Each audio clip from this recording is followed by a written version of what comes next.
course, the wind's got to blow, but she's being unloaded pretty good so far. Yeah, it's gone pretty smooth. Oh yeah, so now let's take a peek underneath. It's not too muddy after the snow melt. Ooh, that's an interesting frame. Oh wow. So was it? Yeah, it looks like it was a 3-speed. Or maybe? Yeah. 3-speed.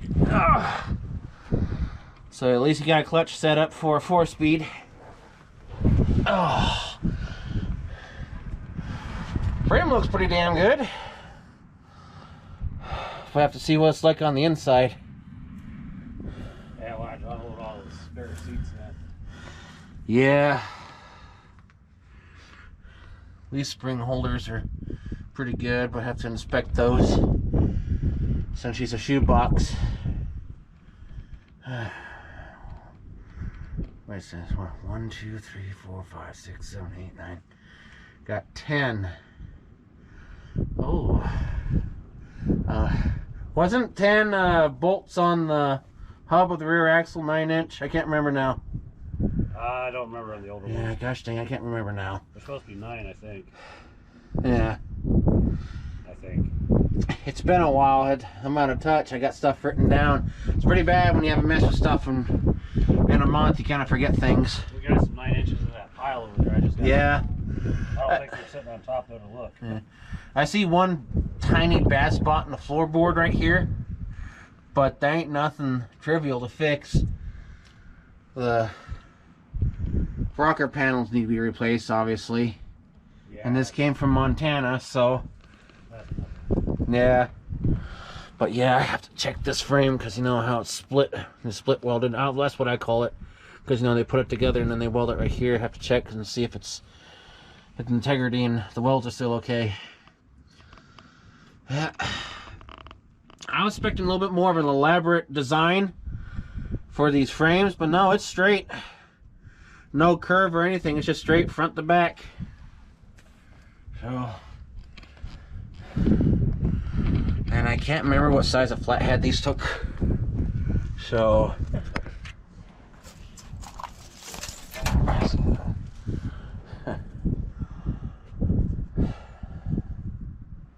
yeah, not too bad. Yeah. At least your center bracket right here is still there. You can make a pattern out of it for whatever 4-speed that we'll put into this. All right. Well, oh yeah, right there's a spot for the exhaust and the cross member. Interesting how they did that. Just now noticed that. Huh. Yeah, look at that. Right there. 1950, everybody. Looks like your wheel hub back there for the spare tire has some typical rot in the bottom, but the rest looks pretty damn good.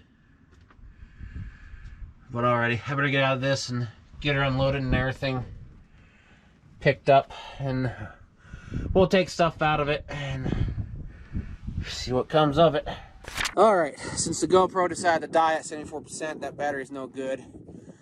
We discovered something. Even though it's a business coupe, someone tried to convert this into a back seat, because look at that hot job. It's really bad all right there. Yeah. And this back piece right here doesn't even go to it, because look how it doesn't match up. There's a gap back there. Yeah. And that side, it's pretty hot from the gray slag. And going down to right here. Yeah. So then we dug out a bunch of stuff for a Mustang that was back here. Yes. Some guy that owned this from Montana was going to chop this and turn it into a convertible. Yeah, that's like a sickening thought for a car like this. Yeah, he didn't know what he had. And right here's a lot of the Mustang convertible stuff. I think 1964 5. I'm not too sure of these ones. Whatever it was, it would match up. So yeah, original parts all right here. We'll put them in storage. Yeah. I don't know what I'm going to do with that thing. Yeah, and some of these are not the original seats. No, but the back ends of the bucket seats do go with it. Yes. So, and then we're going on this side. Oops, sorry for that sun glare. Well, one is actually a bucket. Yeah. Oh, I see. No, it's okay. I mess up on a lot of words too. I don't know why. But yeah, looking down closer. Yeah. So they were trying to convert this over to a back seat. Didn't do a very good job at it. So yeah, someone kind of slightly ruined this business coupe, but you know, it's fixable. But now we got to do our research to see what they originally had back here, because they even put cigarette stuff on the sides. He did a lot of slop job on it. I don't know what the guy was thinking. Yeah, I don't know either. Interesting though. But yeah, it's business coupe because stationary windows. And it's not a club coupe. I've already looked up club coupes. They're more flatter back here and then they go down. But if you can see this, she angles. In 1950, our friend and relative Buck pointed out something. Someone tried to put the 51 chrome on this. As you can see right here, yeah, they butchered it in 3 spots. Yeah, so that's not supposed to be on that. Yeah, and of course this spot right here, the fill, an attempt of a antenna job. Both sides. Oh, did they? Yeah, you see the. Oh my gosh, I didn't even see that. So they're doing something. Pretty bad tool. Wow. So yeah, they butchered her a tiny bit. Like the only trim that should be on this one here was this one trim that goes across through. Yeah. And of course, you picked the wrong doors on it. Yeah, wrong doors and the wrong hood. Hey, can you help me with the trunk lid? Real fast. Yeah. That's pretty much how it goes up. Very interesting how they have this. Man, that sun glare's bad. Yeah, it is. And of course, that's a Plymouth. Is that the Plymouth rim? I can't remember.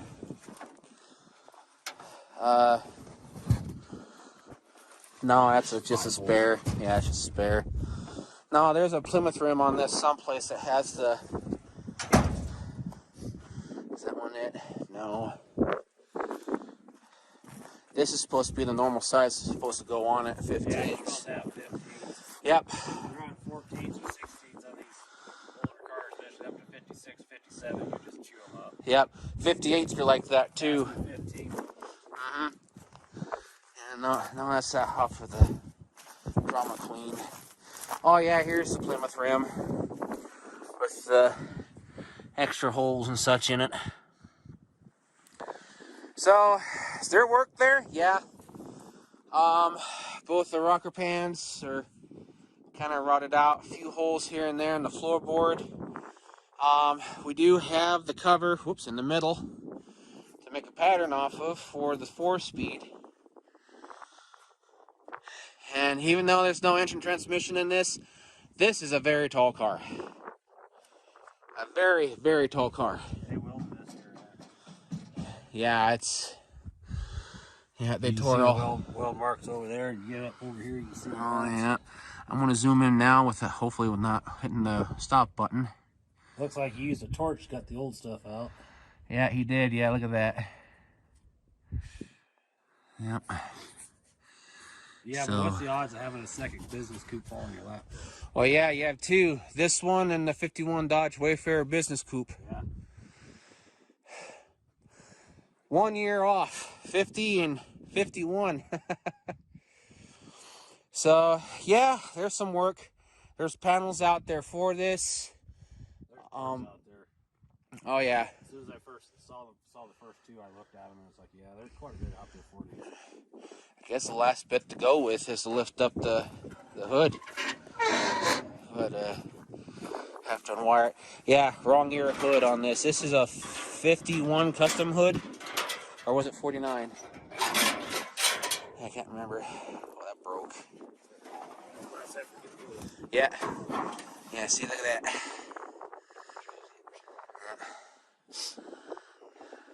Just edit it out. Yeah, look at all that. Heater core.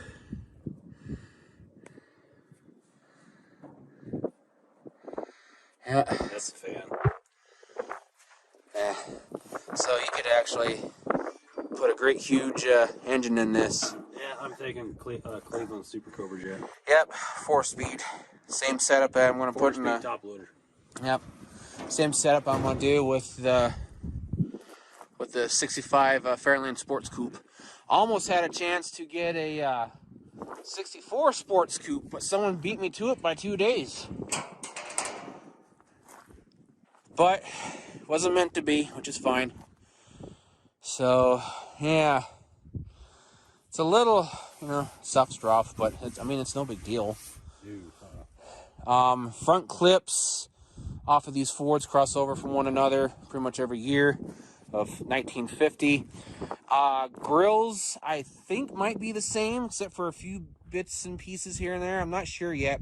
Well, on 51, I think there's a difference between like the Customs, the Victorias, and I think the Crestline. Yeah, when we get the Victoria home, we'll compare that to the business coupe. I happen to have a 51 Victoria land in my lap, so I can't say no. No, he couldn't. I'm thinking when that shows up, it's put it with the cards I'm going to be working on.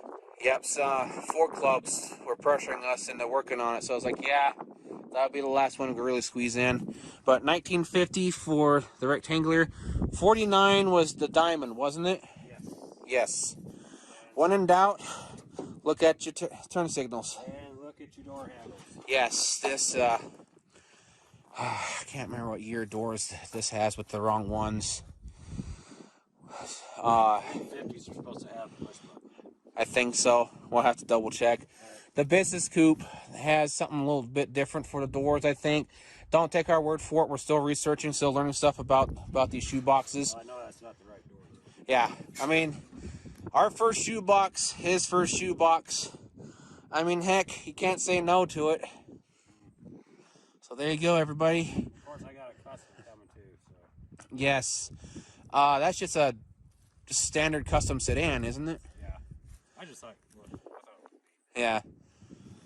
There's some 4-doors to pick on down there too that are junk. About looking at the 4-doors for parts. For front clips and stuff like that. Yeah. So yeah, probably original yellow color. Who knows? Because there's some black underneath that, and looks like someone may have tried to strip this at one point. It's got that very old thick paint on it, so someone might have took a horseshoe brush to it. It's like our late grandfather with one vehicle that it was. It had like 12 layers of paint on it. Every time. I guarantee you that truck wasn't going to rust. Yeah, because every time when people said when they turned around and looked back, it was a different color, and he was always painting it with a horseshoe brush. He thin that stuff down with paint there, so like it was water. Yeah. Stretch out. Yep. So, alrighty. Anything else you want to add to your beautiful shoe box? Not really. Yeah, some stuff got to fix on it. It'll be a while before I get to it because there's already other cars. Yeah, we got to get some stuff organized. I got to pick up the rest of the stuff over there. That's a simple fact I found. Yes. And this has been sitting there for years and years and years, and no one decided to grab it because they didn't want to mess with it. Interesting how that turns out, because it's been there for easily 20-something odd years, maybe a little bit more. Yeah. Like I said, came from Montana. It's still a bad idea that guy was going to chop this. Yeah. But, it is what it is. And he tried, like I said, pointed out that he was trying to put chrome pieces on it from a 51. So I got one side to fix, and yeah. So got a lot of stuff to learn about this car. Got to do more research on it and everything. Just to see where things going, honesty with it. So the front bumper, those are actually all the same from 1950. They all cross over with no issues. Didn't see no differences. Of course, 51 they really changed, and like I said, and what you said, when we get your 51 Ford Victoria home, I want to keep calling Fairlane Victoria, but Fairlane started in 55, and we're so used to Fairlanes of 55 because Buck is, you know, Fairlane Victoria nuts. So yeah, Ford. Yeah, there I go, Ford Victoria. And that's the first gen of the 1950s, but I think third or fourth gen overall, because it started in what, 1920 something or 30 something for Ford Victorias. God, I don't remember. I can't remember. They're extremely hard to find anymore. Yes, they are. Yeah, so yeah, but yeah, like third or fourth gen of Ford Victoria, but first gen in the 1950s, and that was the first year of hardtop. Yeah, first year Ford brought out the hardtop. Yep. So anything you want to add? Not really. Alrighty. Please take in consideration of liking, sharing, commenting, and subscribing. People are watching but not subscribing. I understand it's kind of hard to draw people in because we're still collecting stuff, trying to work on things, and after my health issue, I have to switch stuff up because now I gotta organize stuff over there, and I gotta put the 66 Galaxy back together and then get it in the row here and away from the salvage cars, the parts cars. It's going to be an interesting winter because that storm's coming in Sunday night, and it's going to get nasty, so I have to find some stuff to do out here. It's going to snow, I guess, almost all week. So, y'all have a good one now. Take care and stay safe. See you later, and thanks again for the support.